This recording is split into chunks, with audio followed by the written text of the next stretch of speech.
We are officially done talking about derivatives for right now. So this is pretty exciting. But the thing we're going to move to talk about is now antiderivatives, which hopefully you can guess by the name is going to be very similar to derivatives. We're just going to be undoing the process that we've been learning how to do for 50% of the semester. So if derivatives are the addition of calculus, then antiderivatives are the subtraction. We're just going to be doing the opposite. We're going to see if we can undo the work that we spent so long doing. So let's talk about the definition of an antiderivative. A function capital F is an antiderivative of little f. So we're always looking for the antiderivative of little f. We'll be starting with this function. We're trying to find capital F. So capital F is an antiderivative of little f if, when we take the derivative of capital F, we end up with little f of x. So we're looking for a function whose derivative gives us f of x, our starting function here. So it turns out that this process overall is a lot harder than taking derivatives. We're going to start with the basics in this course, and then if you plan on taking Calculus 2, you'll talk a lot more about antiderivatives, and it's also called integration as well. But what's interesting about antiderivatives is that a function can have more than one antiderivative. So if we were working with, say, little f of x equals 2x, one antiderivative that we have is x squared. And if we think about it, this makes sense. Just off to the side here, if I start with capital F of x equals x squared, then capital F prime of x is equal to 2x. It's equal to this function, which is exactly what I want. But I can also have other antiderivatives as well. For example, I could have capital F of x squared plus 1.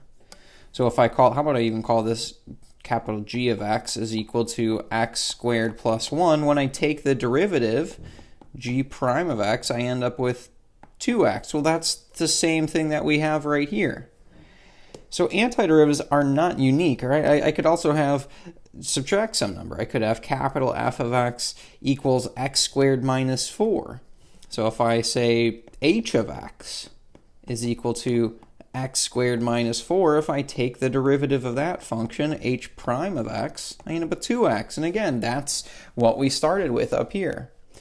So already we have a big major difference between derivatives and antiderivatives, and that is that we can have more than one antiderivative. So over here, I've actually sketched a bunch of the different antiderivatives, and notice a few things.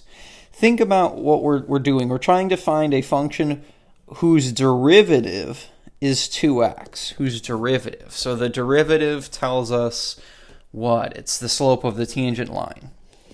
So if I were to pick, and actually let's stick with black here. If I were to pick a point, let's just say at x equals 1 right here. If I were to sketch in the tangent line, I should have the exact same slope, as long as I'm working with the same x value, on all of these different antiderivatives, because all of their derivatives are going to be 2x.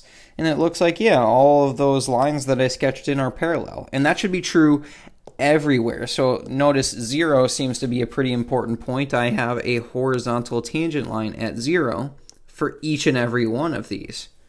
And in fact, we can say even more about these. All of these functions, the purple function, the green function, the red function, the blue function, they're all the same function, just shifted up or shifted down. There's just vertical translations. And if you look over here, we actually have the equations. We have y equals x squared. We have y equals x squared minus 4, and y equals x squared plus 3, and y equals x squared plus 7. And the general structure, the part that depends on x, that's exactly the same. It's always x squared. But we really just have this extra constant at the end that could really be whatever we wanted. We could have x squared minus 10 million, and it would still be an antiderivative because the derivative of that constant is 0, and hopefully that makes sense. But this leads to an interesting case here, and that means that every function, if we look at every function, has an infinite number of antiderivatives, and we need to find a way to talk about those first. So the way we are going to talk about these is let capital F be an antiderivative of little f. We'll say any antiderivative. All antiderivatives of little f can be written in the form capital F plus c, where c is some arbitrary constant. This c has a fancy name. This c right here, you'll hear me refer to it every now and then. It's called your constant of integration. And this is a way for us to acknowledge that these functions have infinitely many derivatives, and we don't know what that constant could be. If we're just starting with 2x up here, there's really no way for us to know if we're talking about all of the antiderivatives or if we're talking about a specific one, and then if we're talking about a specific one, which one are we talking about? We would need more information, and we don't have that right now. So right now, the way we would do that is we would say, okay, our antiderivative, or our family of antiderivatives, is capital F of x equals, look at the structure of these, are all the same. We said it's all x squared. So x squared, I'll just take the most basic antiderivative, plus my constant of integration c. So in every single one of these, when we're starting off here, we're going to be looking at some basic antiderivatives. You need to have this plus c in every single one of your answers. Otherwise, some math teachers take great pleasure in taking a point off every time you forget your plus c. So if you have 10 integration questions and you forget your plus c on every single one of them, that's 10 points that's lost. It's a big deal that we include that plus c, so make sure that you're including that. But let's look at some antiderivatives, and whoops, I gave away the answer. Pay no attention to that. All right, so now I want to find all antiderivatives of the following function. So we're just going to play around with this idea of antiderivatives and see if we can start to generalize a process, something that'll work for us in more and more cases. So we're working here with little f of x equals 4x to the third. So we want, just to recall, we want some function capital F of x, and I don't know what that function is, so that when I take the derivative of that function, I end up with 4x cubed. So I can think about it this way. I can also use a different notation. I can say, well, the derivative of some function should be 4x to the third power. Either one of these is fine. You're really asking yourself the same question. You're just writing it in different ways here. So if we think about the process of taking a derivative, what are the steps that we take? We multiply by the power, we subtract 1 from the power. And I'm essentially just trying to undo that. So I know that my power, if I'm going backwards, well, that should be 1 more. So I should have x to the fourth, or x to the fourth. I'll use the notation in red there. I should have x to the fourth, and then what do I do about this guy? So let's say we just left it in there for right now. We can actually check our answer on every single one of these. 4x to the fourth, if I were to take the derivative of that, I would get 16x cubed. Well, that's not quite what I want. So you might need to, at first at least, play around with a little bit of trial and error here with what this coefficient could be. But then you might also think to yourself, hey, when we go this way, when we're finding derivatives, what's the first thing that we do? Well, we multiply by the power. So we want to undo that. Maybe we want to instead divide by that power. So rather than 4, what if I take 4 divided by that power of 4? So 4 over 4, but I know that that's really just 1. Take your derivative here. Is the derivative of x to the fourth 4x to the third? Yeah, absolutely. It 100% is. So this is an antiderivative. I want to find all antiderivatives, which means I need x to the fourth plus my constant of integration c. So here is all antiderivatives of this little f of x equals 4x to the third. So let's look at a few more here. Right now we are just kind of using a little bit of trial and error. We're just almost guessing and checking at this point, but we're going to formalize a process a little bit later on here. And a couple more that I'd like to look at. First up, little f of x equals e to the x. Okay, so I want some function, let's do that in red, I liked that. I want some function capital F of x whose derivative is little f of x is e to the x. So I want a function whose derivative gives me e to the x. You might think, well, hold on there, Mr. Huber. I remember from derivatives that if we take the derivative of e to the x, we get back e to the x. So right now I'm right here. I want to work my way backwards, and so, well, let's just try e to the x. Is the derivative of e to the x e to the x? Yeah, that was one of the rules that we learned. But remember, we don't just want one particular antiderivative, and this is just one of infinitely many. I want all antiderivatives. So I need e to the x plus my constant of integration c. Here is all antiderivatives of e to the x. So okay, we're getting somewhere. Let's try another one here. Oops. Little f of x equals sine of x. So again, I want to find some capital F of x. I don't know what it is, whose derivative is little f of x is sine of x. So okay, you might think back to, well, we talked about derivatives of trig functions. It feels like a zillion years ago. We said, hey, if you take the derivative of, let's say, cosine of x, right? I know that the derivative of cosine of x is negative sine of x. And that the derivative of sine of x is really cosine of x. So remember, we have this almost cyclical relationship between sine and cosine. If you take the derivative enough times, you're going to end up exactly where you started. So I know that if I'm going backwards here, I probably want cosine of x.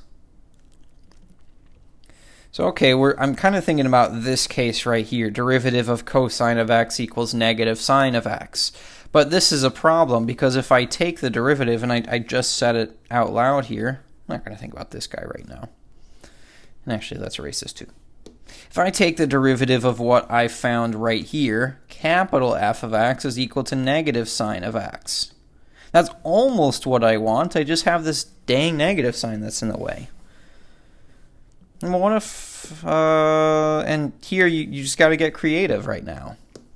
What if we just multiplied it by a negative 1? What if we just stuck a negative sign right in front of that cosine? Would that work? If I took the derivative of negative cosine, this negative sign is going to be right here, and then the derivative of cosine is negative sine of x. So I have opposite negative sine of x, which is positive sine of x. And hey, that's exactly what I want.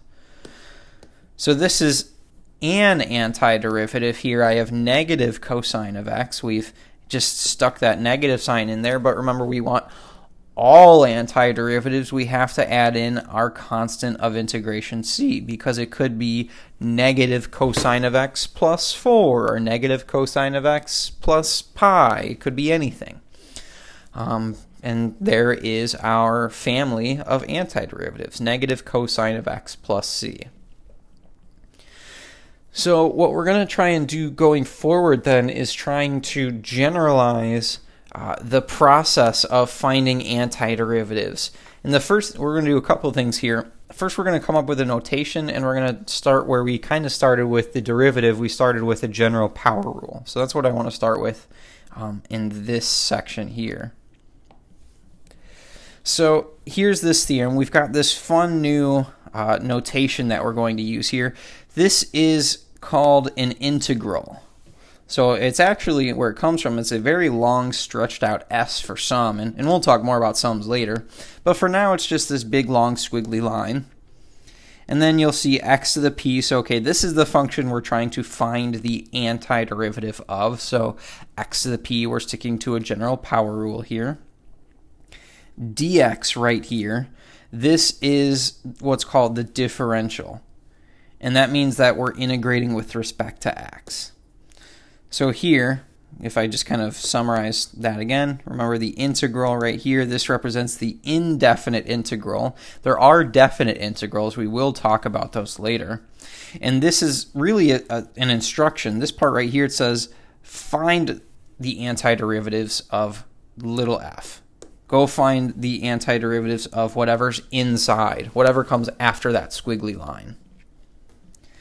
And then dx is the differential, which has a very particular meaning. We didn't talk too much about differentials earlier in this class, just because I don't think they're super useful for us right now. But for right now, it does have a very deep meaning. But right now, just know that this is part of the set of instructions. It says that x is the independent variable or the variable of integration, or sometimes I'll say we're integrating with respect to x. Because what's going to happen later on in Calculus 2 is you're going to have more than one integral, and you might integrate with respect to x and then also with respect to y. Or you might integrate with respect to x, with respect to y, with respect to z, and I have to know that. So, if we think about this process here, because again, this says the indefinite integral and the antiderivative, and one thing I also want to mention, if I say indefinite integral, more or less, that means the same thing as antiderivatives. So if I'm talking about an indefinite integral, I will use those two interchangeably. You can argue a little bit about whether they mean exactly the same thing, but for the purposes of our class, we're going to assume that they mean pretty much the same thing. But here, if we look at what happens to our function here, x to the p, I have now x to the p plus 1 divided by p plus 1, plus c, where p cannot equal, I've had a typo here, should be -1, and c is some arbitrary constant. So if you think about the derivatives, going back to derivatives, for the power rule, what did we do with derivatives? First thing we did was multiply by the power, and then we subtract 1 from that power. If I'm going backwards, if I want to find antiderivatives, so I want to undo the work that we just did, it's not enough just to say, okay, I'm going to do the opposite here. I actually have to do the opposite thing in the opposite order. So rather than starting with 1, I'm actually going to undo step 2 first. Rather than subtract 1 from the power, I want to add 1 to my power. And then, okay, we have to now undo step 1. Step 1 says multiply by the power. We need to divide by, and I'm going to be explicit here, by the new power. Divide by that new power. So if we look at what x to the p right here says, okay, we would add 1 to the power. So here we have x to the p plus 1, and then we just divide by that new power of p plus 1. And oh yeah, yes, we have to add our constant of integration c. So just to go back and double check that this worked with our example that we looked at earlier, here, if I wanted to kind of rewrite this problem using this new notation that we have, if I wanted to integrate my starting function, which was 4x cubed dx, remember this just says with respect to x, I would add 1 to the power, so 4x to the 4th power, and then I'm going to divide by this new power of 4, so divide by 4, and then of course plus my constant of integration c. So this is x to the fourth plus c. And we see, hey, we actually got the same thing that we did using guess and check, but now we have this procedure that we can use that'll make the process of finding antiderivatives of powers or x to some power a little bit easier to manage, because now we have a process. Okay, we want to add 1 to the power, divide by the power. Be careful with your antiderivatives. The last thing I'll say in this video is it's very easy for me to oversimplify this and say, oh, well, it's easy. We're adding and dividing essentially, right? Add 1 to the power, divide by the power. Yes, that is what we're doing, but it's not quite that simple, because you've spent the last half of this class, the middle 50% of the class, we've been talking about derivatives. We've been doing the opposite. You now need to train your brain to basically go in reverse, which is easier said than done. So just keep in mind we're working with antiderivatives. Keep that process. I would actually probably keep this process, these notes in front of you as you're working on the first few homework problems, just to make sure that we understand the difference between derivatives and antiderivatives, so that we can kind of feel comfortable with that process and not mix it up, because it is very easy to mix up.